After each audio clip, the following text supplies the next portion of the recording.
നമസ്കാരം. സൗദി അറേബ്യയിൽ വധശിക്ഷയ്ക്ക് വിധിക്കപ്പെട്ടവർക്ക് വേണ്ടിയുള്ള പ്രത്യേക ജയിലിനെ കുറിച്ച് പുറത്തു വരുന്ന റിപ്പോർട്ടുകൾ വളരെയധികം ഞെട്ടിപ്പിക്കുന്നതാണ്. എപ്പോഴാണ് ഇവരുടെ ശിരച്ഛേദം നടക്കുക എന്ന കാര്യം ജയിലിലെ ഉദ്യോഗസ്ഥന്മാർ മുൻകൂട്ടി വിവരം അറിയിക്കില്ലെന്നും പെട്ടെന്നായിരിക്കും അവരെ ശിക്ഷ നടപ്പിലാക്കാനായി കൂട്ടിക്കൊണ്ടു പോകുക എന്നുമാണ് വിവരം. സൗദി അറേബ്യയുടെ വടക്ക് ഭാഗത്തുള്ള തബൂക്ക് ജയിലിലാണ് തടവുകാരെ വ്യാപകമായി വധശിക്ഷയ്ക്ക് വിധേയമാക്കുന്നത്. ഇവിടുത്തെ ജീവനക്കാരും തടവുകാരെ ക്രൂരമായ രീതിയിൽ പീഡിപ്പിക്കുന്നതായും വാർത്തകൾ പുറത്തു വരുന്നുണ്ട്. തങ്ങളുടെ കൂടെയുള്ള വ്യക്തിയെ വധശിക്ഷ നടപ്പിലാക്കാൻ കൊണ്ടുപോകുമ്പോൾ മാത്രമേ മറ്റു ജീവനക്കാർക്ക് ഇക്കാര്യം മനസ്സിലാക്കാൻ കഴിയുകയുള്ളൂ. പ്രമുഖ മാധ്യമമായ ദി ഗാർഡിയനാണ് ഇക്കാര്യം റിപ്പോർട്ട് ചെയ്തത്. 20 കാവൽക്കാർ അടങ്ങുന്ന ഒരു വധശിക്ഷാ സംഘം ഒരു തടവുകാരനെ സമീപിക്കുന്നു. തുടർന്ന് അവർ അവരുടെ ചെവിയിൽ എന്തോ മന്ത്രിക്കുകയും അവരെ പുറത്തേക്ക് കൊണ്ടുപോവുകയും ചെയ്യും. ഒരു തടവുകാരനെ വധശിക്ഷയ്ക്ക് വിധേയനാക്കുന്ന കാര്യം അപ്പോൾ മാത്രമായിരിക്കും മറ്റുള്ളവർ അറിയുന്നത്. തബൂക്ക് ജയിലിൽ നേരത്തെ ഇത്തരത്തിലായിരുന്നില്ല വധശിക്ഷയ്ക്ക് മുന്നോടിയായുള്ള നടപടിക്രമങ്ങൾ. തടവുകാർക്ക് വധശിക്ഷയെക്കുറിച്ച് മുൻകൂട്ടി മുന്നറിയിപ്പ് നൽകുമായിരുന്നു. അവർക്ക് കുളിക്കാനും പ്രിയപ്പെട്ടവരെ വിളിക്കാനും അവസരം നൽകുമായിരുന്നു. എന്നാൽ ഇപ്പോൾ വധശിക്ഷയ്ക്ക് വിധേയരായ വ്യക്തികളുടെ കുടുംബാംഗങ്ങൾ പറയുന്നത് വധശിക്ഷയ്ക്ക് ശേഷം മാത്രമേ തങ്ങളെ അറിയിക്കാറുള്ളൂ എന്നാണ്. വധശിക്ഷയ്ക്ക് ലോകത്തിലെ ഏറ്റവും കുപ്രസിദ്ധ ആർജിച്ച രാജ്യങ്ങളിലൊന്നാണ് സൗദി അറേബ്യ. ചൈനയ്ക്കും ഇറാനും പിന്നിലാണ് ഇക്കാര്യത്തിൽ ഇവരുടെ സ്ഥാനം.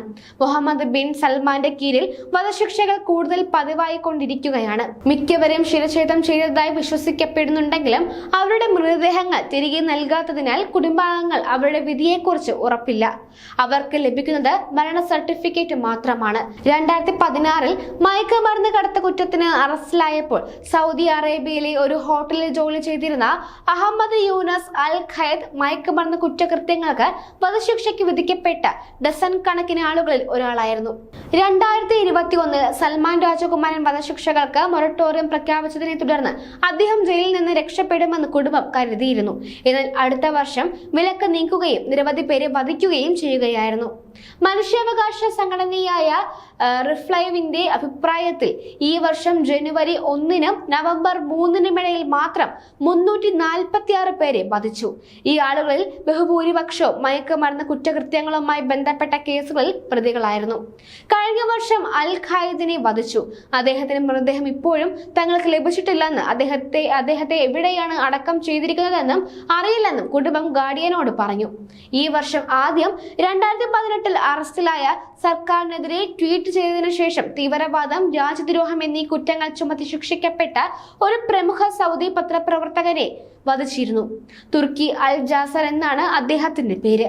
അൽ ജാസറിന്റെ വീട് റെയ്ഡ് ചെയ്ത് അധികൃതർ അദ്ദേഹത്തെ അറസ്റ്റ് ചെയ്യുകയും കമ്പ്യൂട്ടറും ഫോണും പിടിച്ചെടുക്കുകയും ചെയ്തിരുന്നു. എവിടെയാണ് അദ്ദേഹത്തിന്റെ വിചാരണ നടന്നതെന്നോ എത്ര കാലം നീണ്ടു നിന്നതെന്നോ വ്യക്തമല്ല.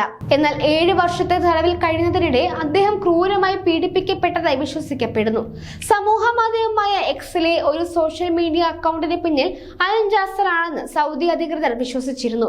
തീവ്രവാദികളെയും തീവ്രവാദ ഗ്രൂപ്പുകളെയും കുറിച്ച് അൽ ജാസർ നിരവധി വിവാദ ട്വീറ്റുകൾ പോസ്റ്റ് ചെയ്തതായും പറയപ്പെടുന്നു. 2018 ഇസ്താംബൂളിലെ സൗദി കോൺസുലേറ്റിൽ വെച്ച് ഇമാൽ ഖഷോഗിയെ സൗദി സർക്കാരിന്റെ ഏജന്റുമാർ കൊലപ്പെടുത്തിയതിനു ശേഷം ഒരു പത്രപ്രവർത്തകനെ കൊലപ്പെടുത്തിയ സംഭവമായിരുന്നു അൽ ജാസറിന്റെ വധശിക്ഷ.